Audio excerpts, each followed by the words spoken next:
السلام عليكم. وانا بقلب في التيك توك فلقيت الاثنين الافاضل اللي صورتهم على الشاشه. الاولاني انسان محترم سعودي ما نطقش ولا كلمه، هو قاعد، والتاني سوري لاجئ في مصر. اوكي، السوري قاعد عمال يقول لك والعلاج في مصر واللي بيعيا، وانا دخلت عند دكتور ولقيته 250 جنيه كشف من قبل ما تتكلم، وبعدين يحولك على معمل والمعمل يحولك على أشعة وحاجات زي كده. فازاي يتعمل ده وازاي يجرى ده؟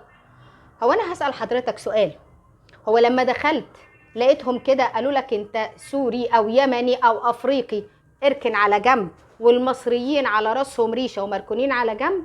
لا يا حبيبي، كلنا عايشين نفس الظروف يا بابا. وعندك حاجه اسمها القصر العيني، لو انت ما معكش روح القصر العيني، تذكره ب20 جنيه هتتعالج، وتعالج ال50,000 عيل اللي جبتهم من ساعة ما نزلت من سوريا لهنا. انتوا ما شاء الله ده اكتر جالية بتخلف في مصر هم السوريين.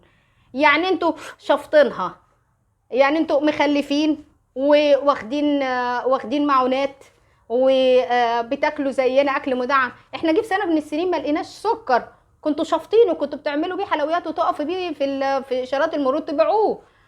يعني احنا مستحملين ده، انتوا عبء علينا، ومع ذلك طالع عمال تشتكي. ولا تشتكي، ارجع بلدك يا عم، احنا كده دي بلدنا، واحنا اساسا والله بندفع زينا زيك، وبنخرج نروح على المعمل، ومن بعد المعمل بنروح على لو كان كاتب لنا اشعاعات وحاجات. ارجع بلدك على الاقل. ده حافظ اسمه بشار الاسد قاعد عمال يقول ارجعوا ارجعوا. مش عايزين ترجعوا ليه؟ ولا هي القعده هنا حليت لكم؟ هي حليت لكم من بعد ما البيع في محل اشارات المرور بقيتوا اسم الله عليكم اصحاب محلات، ومنكم اللي بيتنك ويتجعس قوي كده على الفيسبوك ويقول لك احنا مشغلينكم بفلوسنا. خد فلوسك واطلع منها يا قلبي، ما احناش عايزينك يا روحي. يعني العالم دي ما احناش عايزينها، العالم اللي جايه تضرب عيال ما احناش عايزينها. ده بقى السوري اللي بالمنظر ده، مع احترامي الكامل ان في سوريين في مصر في منتهى الاحترام، يعني عالم ما حد سمع منهم حاجه وعاملين مشاريع ومشغلين وناس زي الفل، دول اهلا بيهم على دماغنا من فوق. نيجي بقى للحج السعودي. حضرتك قاعد ماسك السبحه ومتاثر قوي، وقاعد عمال تبص للراجل وتعمل كده، صعبان عليك؟ خده. صعبان عليك يا حبيبي هو واللي زيه. احنا عندنا في مصر يجي 10-15 مليون سوري، خدهم يا قلب.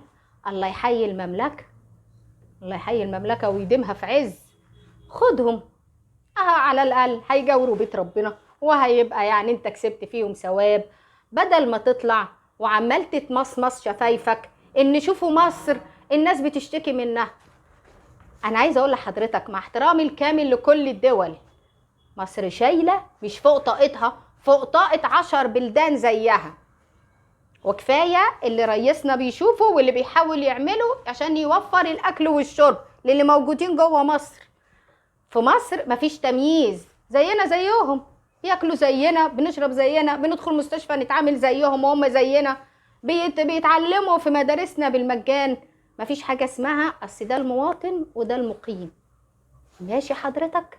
فيعني ايه؟ معلش، يعني بدل ما انت كنت قاعد كده ويعني يعني متضايق، عشان خده يا حبيبي، خده، يعني خده هو وعيلته، تكفل بيهم، محدش قالك حاجه، على الاقل هيبقى ليك ثواب عند ربنا. ماشي؟ يلا فوتك بعافيه.